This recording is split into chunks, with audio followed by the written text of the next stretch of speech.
Rosineiros! Estamos de volta para mais um episódio de Enredo Sinopse, dessa vez para falar dela, a soberana, a deusa da passarela, Beija-Flor de Nilópolis, o tão aguardado episódio de uma das maiores escolas de samba do Rio de Janeiro. Enredo criado por João Vitor Araújo e Rodrigo Hilário, que vai contar então as peripécias, né, e toda uma ideologia, uma fábula, um sonho idealizado por João. João que declarou claramente, né, que sonhou conquistar um espaço no mundo do carnaval, na arte, e finalmente foi agraciado com uma posição de destaque, está numa das maiores escolas de samba do Brasil, merecido ao seu trabalho. Obviamente a gente está torcendo muito para que ele desenvolva um excelente trabalho com a Beija-Flor e que logre bastante sucesso, porque ele é merecedor. Mas chega de papinho, vamos falar da novidade então, desse enredo. E não esqueçam, hein, dia 7 de setembro, às 19 horas, a Orgia vai trazer também uma novidade para o mundo do carnaval, que é o Carnaval de Maquete. Então fiquem ligados aí que em breve a gente vai ter mais novidades. Ativem o sininho para que vocês possam ser lembrados sobre as nossas atualizações, tá bom, galera? Mas vamos lá, chega de enrolação. O enredo da Beija-Flor esse ano, ele vai trazer pra gente então um conto,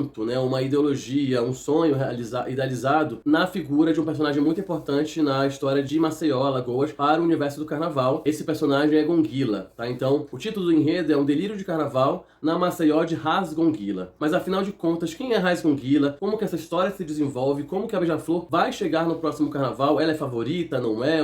Vai trazer um samba legal ou não vai? Vamos começar a discutir isso aqui. E antes de mais nada, a gente costuma ler a sinopse do carnavalesco, né, que é montada para apresentar para os compositores, para entender como que esse desfile pode acontecer, e ele vai ser sintetizado. Então aqui nós temos 5 divisões bem claras no enredo. Aliás, é um enredo muito claro, muito objetivo. Pode ser que algumas pessoas tenham se deparado com uma estranheza, né, quando se coloca aí 3 regiões do mundo completamente distantes. A gente está falando de Nilópolis, da Etiópia e de Maceió, mas elas são sincretizadas com um objetivo muito claro dentro do enredo, e a gente vai falar disso agora. Então, essa divisão que é dada no enredo, ela traz basicamente a infância do personagem, a vida adulta dele, envolvimento com o mundo do carnaval, o contato que ele tem com a realeza, com a nobreza da Etiópia em um determinado momento, esse delírio que ele acaba construindo na sua mente relacionado a esse eventual contato que poderia haver dessa corte junto aos festivais de carnaval que acontecem em Maceió, e obviamente o convite à nobreza nilopolitana para acompanhar tudo isso e consagrar no quinto setor a Gonguila como grande imperador do carnaval de Maceió. Então essa é a síntese de como esse enredo ele vai se dividir, mas vamos agora nos aprofundar em cada um desses setores. O primeiro setor, então, ele apresenta o personagem Benedito dos Santos, a criança órfã que vive em Graxate, cresce nas ruas do centro de Maceió e se desenvolve, então, um personagem boêmio, um personagem cercado por personalidades como políticos, professores, meretrizes, vagabundos ali naquela região, e acaba se tornando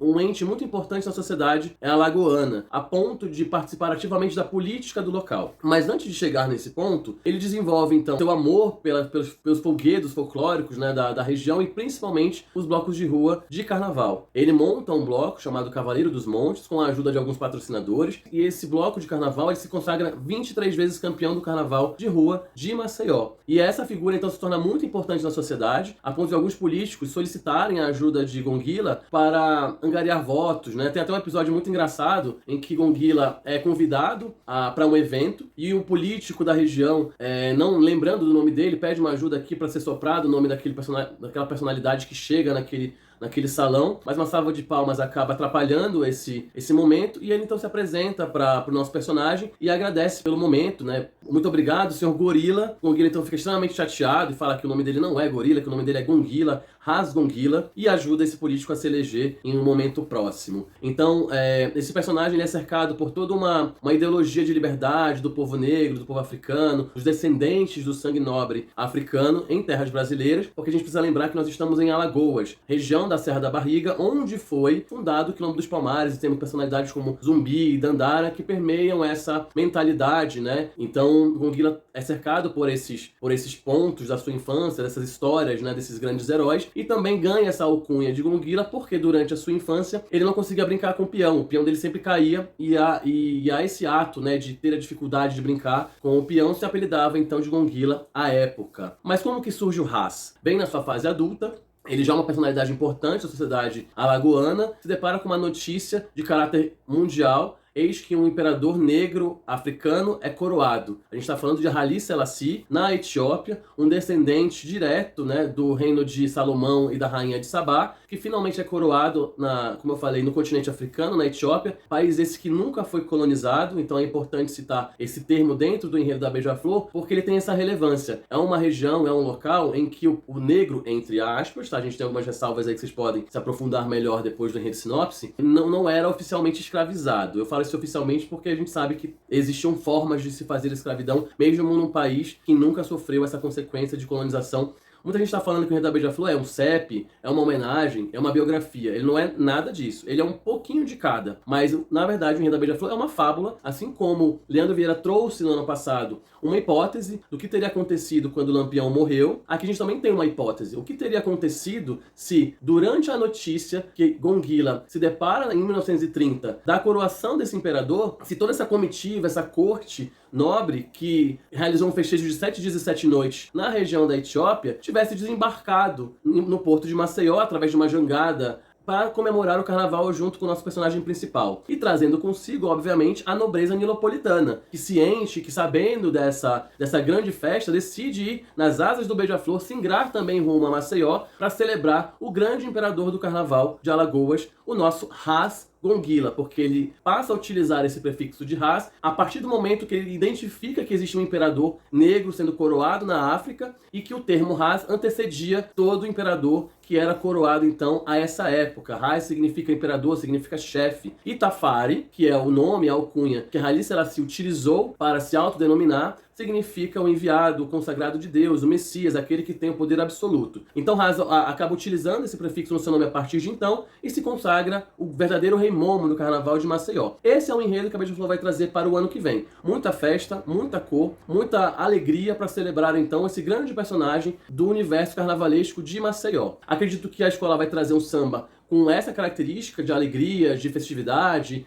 exaltando então essa ideologia, esse sonho, esse delírio que o João Vitor está propondo para o carnaval. A Beija-Flor sai completamente daquele segmento de crítica social que muita gente pedia e vai trazer também, com certeza, muito luxo, muita opulência, em decorrência de ter vinculado essa história com a nobreza da Etiópia da época, que o pessoal criticou muito, mas o que tem a ver Etiópia com Beija-Flor, com Nilópolis, com Maceió? Então o vínculo está aí, está no momento histórico, no marco histórico de 1930, quando de verdade, quando realmente aconteceu a consagração de um imperador negro na África. E esse fato histórico é cercado de muito misticismo, de uma profecia que foi feita por um historiador da época também, que dizia que quando um imperador negro na África fosse empossado, o povo negro poderia finalmente sonhar com a sua liberdade. Surge aí o movimento Rastafari, que a gente ouve falar muito, e tem o Bob Marley como grande símbolo dele, mas isso é um outro capítulo da história, não faz parte do enredo da Beija-Flor, mas que também vale a pena o aprofundamento aí de vocês. Então vocês veem como esse enredo ele puxa muitas coisas que eventualmente a Beija-Flor pode até aproveitar. Lembrando que a bandeira da Etiópia leva as cores vermelho, verde e amarelo e no centro dela o azul com dourado. Então é mais uma prova de que possivelmente esse desfile vai ser cercado com muita cor. E por falar nisso também, eu espero que a Beija-Flor venha grandiosa na sua entrada, porque o cortejo que carrega a celebração do imperador da Etiópia é cercado por muita opulência, com grandes carruagens, com antílopes e zebras carregando essas carruagens pelas ruas, e assim eu acredito que a Beija-Flor pode abrir o seu carnaval. Então, para encerrar agora, eu vou ler para vocês um discurso de Haile Selassie na Assembleia da ONU em 1936, o Rastafari, que fica como uma espécie de pensamento, porque foi um personagem que foi muito importante no aspecto político mundial daquela época, é considerado um dos maiores oradores de todos os tempos, e ele pregava muito a igualdade e a liberdade dos povos africanos. Então segue o trecho do discurso de Rastafari na Assembleia de 1936 da ONU. Enquanto a filosofia, que declara uma raça superior e outra inferior, não for finalmente permanentemente desacreditada e abandonada, enquanto não deixarem de existir cidadãos de primeira e segunda categoria de qualquer nação, enquanto a cor da pele de uma pessoa não for mais importante que a cor dos seus olhos, enquanto não forem garantidos a todos por igual os direitos humanos básicos, sem olhar a raça, até esse dia, os sonhos de paz duradoura, cidadania mundial e governo de uma moral internacional irão continuar a ser uma ilusão fugaz, a ser perseguida, mas nunca alcançada. E igualmente, enquanto os regimes infelizes e ignóbeis que suprimem os nossos irmãos em condições subhumanas em Angola, Moçambique e na África do Sul não forem superados e destruídos, enquanto o fanatismo, os preconceitos, a malícia e os interesses desumanos não forem substituídos pela compreensão, tolerância e boa vontade, enquanto todos os africanos não se levantarem e falarem como seres livres, iguais aos olhos de todos os homens, como são no céu, até esse dia, o continente africano não conhecerá a paz. Nós, africanos, iremos lutar, se necessário, e sabemos que iremos vencer, pois somos confiantes na vitória do bem sobre o mal.